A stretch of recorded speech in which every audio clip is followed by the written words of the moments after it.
Gloria a Dios, hermanos, bienvenidos en el nombre de Jesucristo. Estamos muy contentos de estar alabando el nombre que es sobre todo nombre. Así es que, hermanos, bienvenidos una vez más. Estamos muy felices, muy contentos de estar otra vez más compartiendo con ustedes esta enseñanza que vamos a tener hoy día. Quiero saludar especialmente a nuestra hermana Isabel Campos y su familia allá en Saltillo, Coahuila, México. A nuestra hermana Ruth Peña y su familia también allá mismo. Los hermanos que nos están escuchando, hermano Tony Arcilla allá en Panamá también que nos ha escrito. Gloria a Dios. Nuestros hermanos en España, en El Salvador. Tenemos ya varios miércoles que no hemos estado al aire, hermanos, en la voz de la verdad con respecto a esta sección Palabra Viva, pero gracias a Dios aquí estamos saludando a nuestro pastor Henry Casarán. Gloria a Dios en el nombre de Jesús. Qué bueno, hermano, contar una vez más con su amable sintonía en el nombre de Jesucristo. Hermanos, vamos a comenzar entonces por la voluntad de nuestro Señor Jesucristo. Y a todos hermanos que no me acuerdo en estos momentos los nombres, les mandamos un saludo muy caluroso, muy especial. Así es que vamos a darle gracias a nuestro Señor Jesucristo. Padre amado, te doy gracias, Señor, porque solo tú, Señor, eres merecedor de toda honra, toda gloria y toda alabanza, mi Cristo. Gracias te damos por este día hermoso que nos has regalado, por mis hermanos que están conectados, por aquellos que van a escuchar esta predicación a través de Facebook, a través de YouTube y aquí en la página de la radio. Bendito Dios, te alabamos, te glorificamos. Padre Santo, cuántas maravillas haces tú diariamente, Señor Jesucristo. Padre bendito, dándole la oportunidad a la humanidad de que se arrepienta, de que proceda al arrepentimiento, Señor Jesucristo. Bendito Dios, bueno eres mi Jesús, bueno eres. Alabanzas, alabanzas a tu nombre. Dios mío, te damos gracias. Permítanos, Señor, llevar esta palabra, Señor Jesucristo. Santifícanos, úngenos, Señor, con esa unción fresca de tu Espíritu Santo para poder recibir el mensaje, Señor Jesucristo. En tu nombre precioso, mi Jesús de la gloria, en tu nombre, mi Jesús. Amén. Hermanos, quiero tocar este tema importante en este día. ¿Por qué quiero hablar de los hechos de los apóstoles o de la iglesia verdadera o iglesia primitiva? Hermanos, hay mucha confusión en este momento. Muchas personas que me han preguntado, hermanos, realmente ellos manifiestan que son cristianos, son personas celosas del evangelio de nuestro Señor Jesucristo, personas que siguen el camino. Pero hermanos, queremos ver si realmente las doctrinas que se están predicando están de acuerdo a la Escritura. Creo que esto va a ser una serie que voy a dar, pero quisiera comenzar con lo importante, con lo principal, hermanos. Y muchos de nosotros ya conocemos este trasfondo bíblico, pero es necesario que una vez más lo repitamos. ¿Por qué, hermanos? Porque hay muchas cosas que quedan en el olvido, se olvidan, y es importante que conozcamos de dónde nosotros, hermanos, venimos, qué es lo que creemos, conforme a la Escritura, porque todos predican de acuerdo a la Escritura, hermanos, pero no es lo mismo, oiga bien, participar de las cosas de Dios a ser parte de la verdad de Dios. Es una gran diferencia. Porque nosotros podemos participar en las cosas de Dios, pero no tener la verdad de Dios.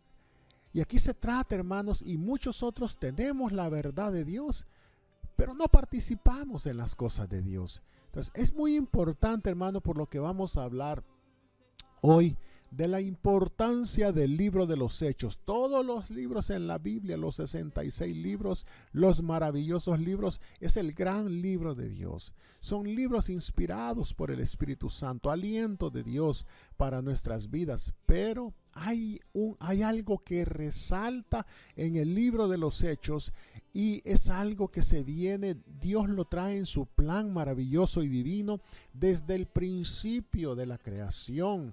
Desde el principio de los tiempos traía el plan y lo ejecutó, hermanos, ahí en el libro de los Hechos. Ejecutó ese plan maravilloso del cual somos parte nosotros todavía en este año 2020.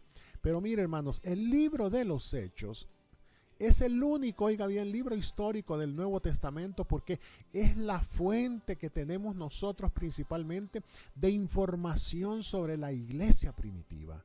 Aquí nos da una narración exacta del nacimiento y cómo es el desarrollo de la iglesia durante más o menos unos 30 años. Ahora, acordémonos que el Nuevo Testamento está dividido en 4 partes, hermanos. Porque tenemos los evangelios, que son las narraciones de la vida, el ministerio de nuestro Señor Jesucristo mientras Él estaba en la tierra. El libro de los Hechos nos narra la historia de la iglesia primitiva. Las epístolas son las cartas que nos instruyen porque fueron escritas a las iglesias o a las personas que ya estaban convertidas. Tenemos el libro de Apocalipsis, que es el único libro de profecía del Nuevo Testamento.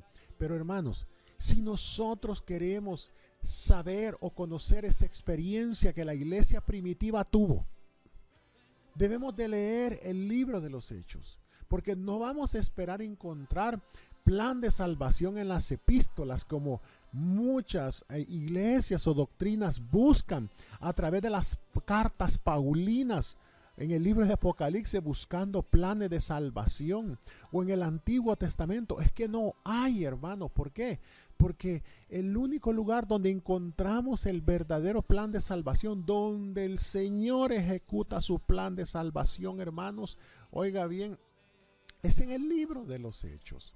Es que nosotros leemos cómo se puede recibir la salvación, porque nos da los principios del avivamiento, de la obra misionera, nos da ese modelo de gobierno de la iglesia. Ahí pone el fundamento de la doctrina que luego se desarrolla, se pone en práctica ahí en las epístolas. Más o menos este libro, hermano, de los Hechos, se dice que se fue escrito allá por el año 63 después de nuestro Señor Jesucristo.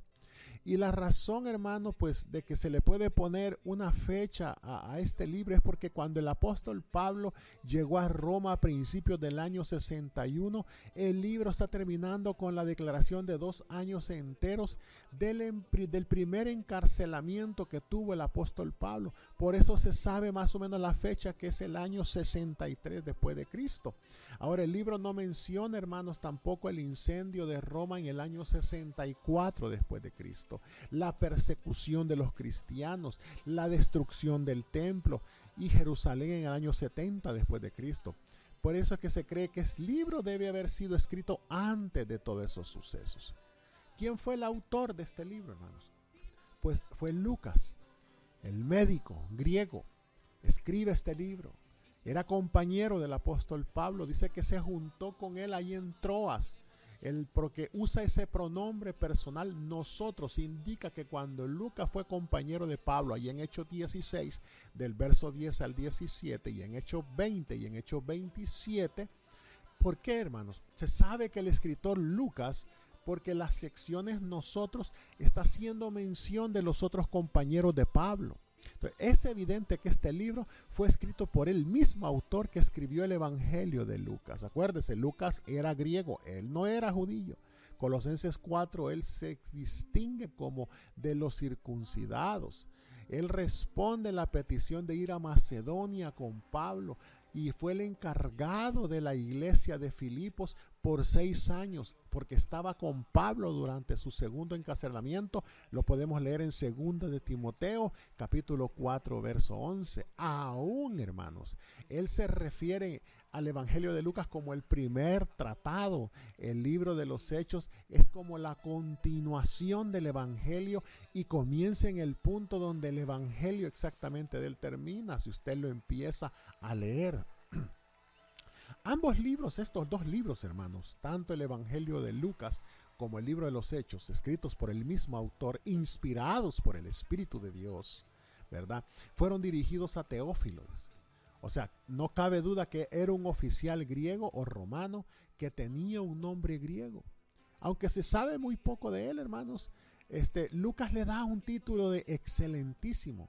Esto indica que era un hombre importante, pues es tal vez un gobernador de alguna provincia o amigo posible de Lucas, a quien le estaba testificando y ganando para el Señor. No lo sabemos, pero es posible que Teófilo pues se pudo haber convertido a Cristo. Ahora, Lucas, hermano, pudo haber escrito la última parte del libro por su propio conocimiento y experiencia personal. Es probable que pues Lucas, donde escribía los acontecimientos de todos los días, pues tenía algún diario o algo donde escribía, porque cuando escribe este evangelio y la primera parte de los hechos, Lucas tenía acceso a toda esa información que el apóstol Pablo pudo darle, y de los otros como Silas, Jacobo, Felipe y sus hijas. Acuérdense, estoy haciendo una introducción, hermanos, al libro de los hechos, ¿verdad? Este libro tiene un propósito. Y el propósito de este libro es el mismo que el Evangelio, hermanos. Es la introducción al Evangelio, porque Lucas establece que su propósito es dar un relato completo, un relato ordenado de la vida, del ministerio de nuestro Señor Jesucristo. Lucas establece, hermanos, que pues él en su relato dice que ha investigado cuidadosamente las cosas que ocurrieron. Y su intención era dar, hermanos, algo exacto de una narración histórica, porque también es el propósito de él escribir el libro de los Hechos, que debemos notar la referencia al Evangelio donde narró que el Señor Jesús, dice, comenzó a hacer y a enseñar. El Evangelio cuenta lo que el Señor Jesús comenzó a hacer. El libro de los Hechos narra lo que Jesús continúa haciendo, hermanos. Mire, para tener una idea cómo se compone el libro de los Hechos, hay 3 divisiones principales. Y yo sé que muchos amigos que me están escuchando en este momento, tal vez que no comparten la doctrina nuestra, hermanos, pueden ir viendo en la escritura, hermanos, que lo que se está estableciendo aquí es conforme a la escritura. Por eso es que le digo que es importante que meditemos en el libro de los Hechos, amigo, hermano que nos está escuchando, hermana, amiga. Pues que usted vaya a la escritura y confirme esto que estamos viendo. ¿Por qué, hermanos? Porque no hay otro libro donde podamos encontrar salvación si no es a través del libro de los Hechos, porque ahí fue ejecutado el plan divino. Entonces mire cómo está dividido. Hay 3 divisiones principales en este libro. Si usted ve del capítulo 1 al 5, se da el nacimiento de la iglesia primitiva, donde el personaje principal es el apóstol Pedro. Cuando leemos del capítulo 6 al 12, habla del esparcimiento de la iglesia perseguida. El personaje principal es el primer mártir de la iglesia, Esteban. Del capítulo 13 al último capítulo, el 28, habla de la predicación del evangelio a todo el mundo por la iglesia misionera. El personaje principal es el apóstol Pablo. Pero el versículo clave, hermanos, aquí, de todo el libro de los Hechos, es Hechos 1:8. Porque dice, pero recibiréis poder, oiga bien, cuando haya venido sobre vosotros el Espíritu Santo. Y me seréis testigos en Jerusalén, en toda Judea, en Samaria y hasta lo último de la tierra. Este versículo en clave está expresando el tema de todo el libro, si usted lo ve, hermanos. Porque hay algo que Dios está prometiendo a la iglesia, ¿verdad? Y es la llenura del Espíritu Santo, ¿verdad? Así es que Mire, cuando leemos, no voy a meterme porque vamos a ir por partes viendo esto hermoso del libro de los Hechos, porque hay mucho que ver, hermanos. Pero quiero comenzar, hermanos, ¿verdad? Analizando el capítulo 1 de Hechos, ¿verdad? Quiero analizarlo bien, porque vamos a hablar de la ascensión del Señor Jesucristo también. Acuérdese, habían pruebas indubitables, o sea, pruebas que no habían que poner en duda. Y mire, hay personas que quizá dicen sería mejor darle al libro de los Hechos de los Apóstoles el título Los Hechos del Cristo Resucitado. El Evangelio de Lucas nos narra los hechos que el Señor Jesucristo hizo hasta su resurrección. El libro de los Hechos, hermanos, continúa la historia, pero ahora es la narración que nos está hablando de los hechos de nuestro Señor Jesucristo resucitado y ascendido. En el tercer versículo, estamos leyendo que dice que el Señor Jesús se presentó vivo con muchas pruebas indubitables que no había que poner en duda. Porque al principio de su ministerio terrenal, el Señor Jesús, oiga bien, se presentó como el vencedor de Satanás, dominando decisivamente al enemigo, al diablo, durante los 40 días de tentación en el desierto. Y al principio de su ministerio celestial, el Señor Jesús se presenta de nuevo como el vencedor de Satanás, mostrándose vivo en la tierra por el mismo espacio de tiempo, 40 días. Mire, hermanos, hay una lista, por ejemplo, en las ocasiones en que el Señor Jesús allí mismo en el libro de los Hechos se presentó. Cuando se le presenta a María Magdalena en Juan 20:14. Cuando se les presenta a las mujeres en Mateo 28:8. Al mismo apóstol Pedro se le aparece en Lucas 24:34. A los discípulos se les aparece en Emaús en Lucas 24:13. A los apóstoles todos juntos se les aparece en Lucas 24:36. A los apóstoles ya sin Tomás se le aparece en Juan 20. A los apóstoles también a las orillas del mar de Galilea se les aparece en Juan 21. A los mismos apóstoles en un monte de Galilea se les aparece en Mateo 28. Y a los 500 se les aparece en 1 Corintios 15:6. Mire, la palabra clave aquí de Hechos 1:3 es vivo. Mire cómo se presentó el Señor Jesús. Se presentó vivo, dice. ¿Cuáles eran algunas de las pruebas indubitables que no había que poner en duda de esas apariciones que se les hizo aquí? Que estaba vivo. Los hombres le vieron, hermanos. Y no solo le vieron, sino que dice que les habló acerca del reino de Dios. Caminó con ellos. Comió, bebió con los discípulos, hermanos. No solo eso, bendijo y ministró a sus discípulos. Restaura al apóstol Pedro. Todavía seca las lágrimas de María. Mira qué hermoso esto. O sea, no había que poner bajo duda, hermano, que el Señor se les estaba presentando vivo en ese momento. Ahora, cuando hablamos del reino, él empieza en Hechos 1:6.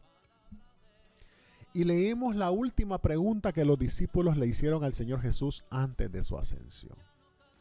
Y le dicen: Señor, ¿restaurarás el reino a Israel en este tiempo? ¿Qué nos está demostrando esta pregunta, hermanos? Que ellos como que ponían en tela de juicio. O sea, haciéndole esta pregunta, porque entre las expectaciones naturales y las realizaciones espirituales, aún ellos no entendían, hermanos, todo lo que Jesús les había enseñado, hermanos, concerniente al reino de los cielos. Note usted. Entonces, las esperanzas por un reino material, oiga bien, que tenían ellos y políticos, fueron destrozadas en la cruz del Calvario. Pero ahora sabían que todas las cosas eran posibles al Señor que había vencido la muerte. porque todavía pensaban que el mayor propósito del Señor Jesucristo era el de quitarle a Israel ese yugo en el que estaban ellos, en el yugo romano, para establecer el reino terrenal de David. Note que aquí vamos a ver algo especial, hermanos. La diferencia entre el entendimiento sobre el reino tan pronto como ellos lo recibieron, el Espíritu Santo. Porque ellos, aún siendo testigos de la crucifixión y la resurrección, no era suficiente. Sabe que había algo todavía que se lee en Primera de Corintios 2, del verso 10 al 16, hermano. Y quiero que, si usted tiene su Biblia, miremos Primera de Corintios, hermanos, capítulo 2, el verso, vamos a comenzar del verso 10, vamos a leer hasta el 16, porque dice la Escritura: pero Dios nos las reveló a nosotros por el Espíritu, porque el Espíritu todo lo escudriña, aún lo profundo de Dios. Porque ¿quién de los hombres sabe las cosas del hombre, sino el espíritu del hombre que está en él? Así tampoco nadie conoció las cosas de Dios, sino el Espíritu de Dios. Y nosotros no hemos recibido el espíritu del mundo, sino el Espíritu que proviene de Dios, para que sepamos lo que Dios nos ha concedido. Lo cual también hablamos, no con palabras enseñadas por sabiduría humana, sino con las que enseña el Espíritu, acomodando lo espiritual a lo espiritual. Pero el hombre natural no percibe las cosas que son del Espíritu de Dios, porque para él son locura, y no las puede entender, porque se han de discernir espiritualmente. En cambio, el espiritual juzga todas las cosas, pero él no es juzgado de nadie. Porque ¿quién conoció la mente del Señor? Oiga bien, ¿quién le instruirá? Mas nosotros tenemos la mente de Cristo. Oiga, qué precioso, hermanos, esto. Muy, muy, muy precioso. Hermanos, hay cosas, hermanos, hermosas en el caminar del Señor. Y muchas veces, hermanos, nos damos cuenta de que pues quisiéramos que las personas entendieran las cosas como nosotros las vemos, hermanos. Pero realmente nos damos cuenta de que tiene que haber un derramamiento del Espíritu Santo. Y por eso le dije que era el tema principal, hermanos, de esta lección que estamos viendo. Pero vamos a continuar, hermanos, con esto. Estamos en el libro de los Hechos. Ahora, la gran comisión. Note bien. En Hechos 1:13, la comisión es dada por la última vez. Parece que esto era el tema de conversación que el Señor Jesucristo tenía con sus discípulos. Porque durante el ministerio del Señor Jesús de 40 días después de su resurrección, el Señor Jesús les da la gran comisión en 3 ocasiones. Y es probable, hermanos, que lo diera en muchas otras ocasiones no registradas. Durante los 40 días, hermanos, el mayor interés era que los discípulos entendieran, oiga bien, entendieran claramente esas instrucciones, hermanos. Muy, muy importante. Muy importante. Así es que vamos a ver, porque las 3 ocasiones registradas en las cuales, oiga bien, el Señor les da instrucciones fue cuando estaban a la mesa en Jerusalén en Marcos 16. Allá cuando estaban en el monte de Galilea en Mateo 28.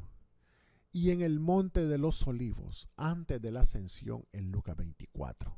El Señor les da instrucciones específicas de acuerdo a lo que ellos pues van que les manda a hacer Él, ¿verdad? Así es que quiero componer un poco esto, hermanos, lo de la música, perdón. Pero sigamos con esto.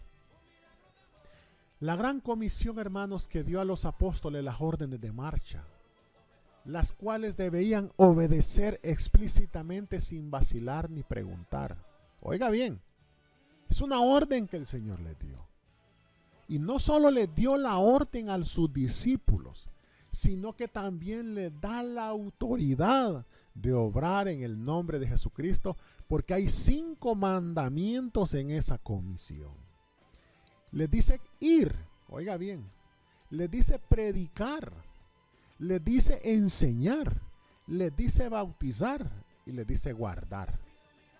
Oiga bien, pero en Hechos 1:8 hay 3 palabras que debemos notar especialmente.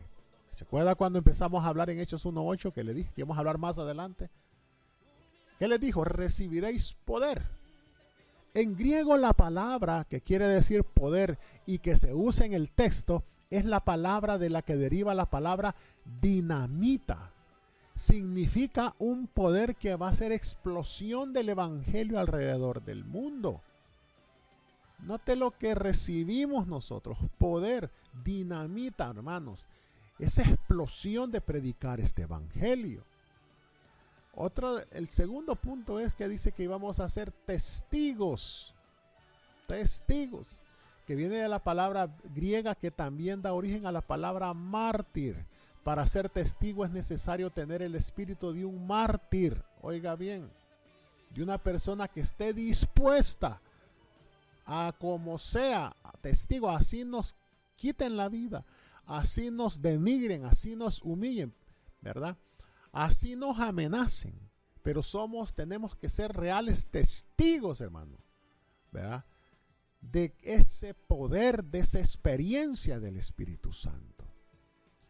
Nosotros tenemos que estar dispuestos a todo, y ese es el último punto de estas 3 palabras que debemos notar en Hechos 1:8, que dice todo. Esto quiere decir que la iglesia debía ser testigo en todas partes del mundo, porque dice, me seréis testigos en Jerusalén, en Judea, en Samaria, hasta lo último de la tierra.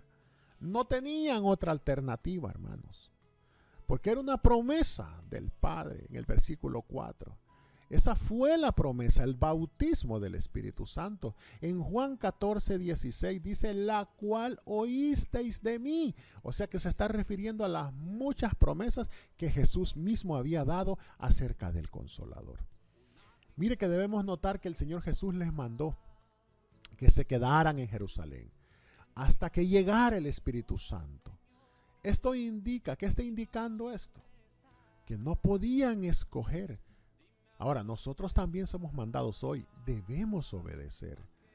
La iglesia primitiva tenía que quedarse hasta que tenían que esperar esa promesa porque no había llegado el día de Pentecostés. Mire, hermanos, en estos días no es necesario quedarse a esperar. Cualquier persona puede recibir el Espíritu Santo en cualquier momento, tan pronto como haya cumplido los requisitos. Hermanos que han recibido el Espíritu Santo y se han apartado, hermanos, Dios puede restaurarte, Dios puede restaurarnos, hermanos, en el nombre de Jesús. No podemos darnos por vencidos. No dejemos que el diablo nos esté culpando y señalando que Dios ya no nos escucha, de que ya no tenemos esperanza, que a dónde hemos caído, que ya no podemos levantarnos. No, hermanos.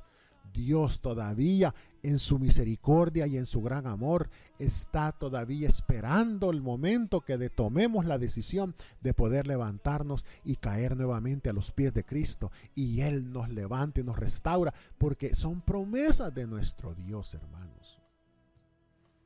Mire, hermanos, hay veces se preguntan si los discípulos esperaron 7 días conforme a Levítico 23:15. Cuando nos habla de Pentecostés. Pentecostés cayó 50 días después de la ofrenda mecida, la cual corresponde a la resurrección. Pues ellos se quedaron en el aposento alto por 10 días. Y mira que en Hechos 1:11, cuando habla de la promesa de la segunda venida de Jesús, se da de que 2 ángeles dieron a los discípulos sorprendidos. La promesa dice claramente que este mismo Jesús así vendrá como le habéis visto ir al cielo. nos dice que el Señor Jesús va a venir en una forma visible y corporal y en las nubes. Y note usted que en ese mismo capítulo 1, cuando se da la ascensión, se lee que el Señor Jesús fue recibido arriba, dice el verso 22. Fue alzado, dice el verso 9. Y ha sido tomado, dice el verso 11. Pero en el verso 10 se lee él se iba. O sea, el Señor Jesús ascendió por su propio poder. Y no hay duda de esto. Tal vez es posible, como dice la Escritura, fue recibido arriba. Se refiere a que Jesús fue acompañado por un gran ejército de ángeles. Así dice la Escritura, fue recibido arriba. Recibido arriba. De todos modos, esa ascensión fue gloriosa, hermanos. Y sabe que eso nos da la esperanza, oiga bien, de que el arrebatamiento de la iglesia también va a ser glorioso. Mire, hermanos, el Señor Jesús ascendió del Monte de los Olivos, que estaba al este de Jerusalén. Más o menos la distancia de un viaje del día de reposo. Cuando el Señor Jesús vuelve a establecer su reino, dice Zacarías 14:4 que Él de nuevo estará de pie en el mismo monte. Mire, y en este mismo capítulo, ahí leemos la muerte horrible de Judas, quien traicionó al Señor Jesús por 30 monedas de plata. Mire qué momento nos está revelando también ese terrible remordimiento que Judas debió sentir antes de suicidarse. Su ahorcamiento, su caída y la salida de sus entrañas. ¿Sabe qué representa eso, hermanos? Por eso es que estoy hablando de que es tiempo de que seamos restaurados. Que cada corazón sea sanado. Porque esto es un tipo de una verdadera representación de la paga del pecado, hermanos. Oh, qué bendito nuestro Dios. Alabanzas a nuestro Cristo. Bendito el nombre de Jesús. Hermanos, vamos a seguir hablando del nacimiento de la iglesia. Quise hacer esta introducción del libro de los Hechos en el capítulo 1, ¿verdad? Porque es importante que conozcamos primeramente el trasfondo histórico. Acuérdese, como hemos leído, en ningún otro libro, si no es en el libro de los Hechos, vamos a encontrar el plan de salvación que el Señor Jesucristo pues ha establecido y ha ejecutado en el libro de los Hechos. Cuando nosotros empezamos a leer el Antiguo Testamento, hermanos, nos damos cuenta que paso a paso, profeta tras profeta que vino escribiendo esta palabra, inspirados por el Espíritu de Dios, nos venían hablando de un renuevo, nos venían hablando de una restauración, nos venía hablando el Señor a través de los profetas, ¿verdad? A través de los reyes, a través de los hombres que Dios usó. Nos venía hablando acerca de un cambio, de algo nuevo que el Señor traía para la humanidad. Traía de, como dice Isaías 40, cuando dice, consolaos, consolaos, pueblo mío, dice vuestro Dios, hablad al corazón de Jerusalén, decidle que su tiempo ya cumplido, que doble han recibido de la mano del Señor. Mire, doble han recibido de la mano del Señor, doble, ¿verdad? Y empieza el Señor a hablarle a Israel acerca de que viene ese tiempo, de que el Señor pues trae misericordia, el Señor trae un plan, trae un plan, hermano, que estuvo escondido desde el principio. Pero cuando leemos primera de Pedro 1:26 dice de que fue escondido desde antes de la fundación del mundo, dice, pero que ha sido manifestado en los postreros días por amor de vosotros, cuando habla de ese sacrificio perfecto que Él trae para la redención de la humanidad. ¿Cuántos tienen oportunidad? Todos, hermanos. Si es que la voluntad de Dios es que nadie se pierda, dice el apóstol Pedro, sino que todos procedan al arrepentimiento. Pero no podemos sacar de las cartas del apóstol Pablo, ni del Antiguo Testamento, ni del libro del Apocalipsis, planes que el Señor, hermanos, no ha puesto para ese tiempo en que fueron escritas esas cartas o sucedieron esas cosas, sino que tuvo un tiempo específico. Acuérdese lo que acabamos de leer en Isaías, cuando dice: consolaos, consolaos, pueblo mío, dice vuestro Dios. Hablad al corazón de Jehová, decidle que su tiempo es ya cumplido. O sea, cuando Dios tiene un tiempo específicamente en esa fecha, en ese momento, es cuando Él lo está ejecutando. El libro de los Hechos es el momento. Acuérdense, cuando el Señor le dice a los discípulos: no se vayan de Jerusalén. O sea, no vayan a comenzar esto hasta que ustedes tengan el entendimiento completo de todas las cosas que ya les di las instrucciones, ya les dije que van a hacer. Pero necesitan ahorita ustedes poder. Necesitan el Espíritu Santo. Necesitan ustedes, ¿verdad? Y el Espíritu Santo les va a dar el entendimiento. Pero era Cristo mismo, dejando el momento de la dispensación como hombre y regresando nuevamente, como dijo en la Escritura, que iba el Consolador a venir. Era Cristo mismo, era Dios mismo llenando ahora a estos hombres. Por eso les dijo: no se vayan de Jerusalén, porque todavía no es el tiempo. Dios tiene sus tiempos. Nosotros no podemos ponerle los tiempos a Dios. Decir, hermano, como dice la Escritura aquí, que la única forma que podemos ser salvos es aceptando a Cristo como su Salvador personal, porque en el libro de los Romanos dice que si confesares con tu boca y creyeres en tu corazón, serás salvo. No, el libro de los Romanos no era el tiempo que Dios puso para la salvación, para el plan divino. Son cartas del apóstol Pablo a la iglesia para su crecimiento entre hermanos que ya estaban convertidos. Entonces, cuando dice el Señor, no se vayan de Jerusalén, es porque todavía no es el tiempo. Yo tengo mis tiempos. Acuérdese de la otra escritura que dice: mis pensamientos no son vuestros pensamientos, y mis caminos son más altos que los de ustedes. O sea, no se vayan de Jerusalén. Hasta, oiga bien, ese hasta. Hay un tiempo que el Señor, hasta que sean investidos con el poder del Espíritu Santo. No se vayan. ¿Y qué es lo que hicieron inmediatamente ellos? No se adelantaron ni se atrasaron. Hicieron caso a la orden que les dio el Señor a esperar esa promesa. Cuando sucede el momento que son llenos del Espíritu Santo, dice la Escritura que el apóstol Pedro en el verso 14 se levanta a predicar el primer mensaje y pone en práctica, pues, los apóstoles lo que el Señor les había mandado, ¿verdad? Que era predicar, enseñar, ir, predicar, enseñar, bautizar y guardar. Lo mismo le enseñó a la iglesia. Hace 2020 años, hermanos, que comenzó esta iglesia maravillosa allá en Jerusalén, en el libro de los Hechos. Y el libro de los Hechos no se ha cerrado todavía con el amén, porque sigue operando de la misma forma y de la misma manera. Hermano, hermana, amigo, amiga, que nos esté escuchando en esta hora, le hago la atenta invitación. Si usted no ha quedado satisfecha todavía con esta enseñanza, síganos escuchando.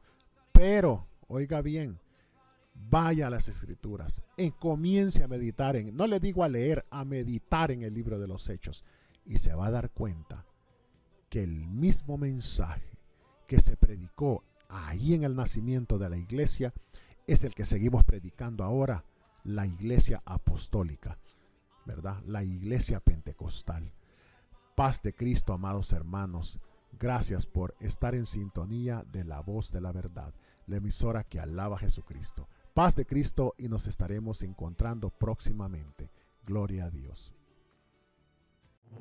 Muchas gracias por escucharnos. Esta es la voz de la verdad, tu emisora.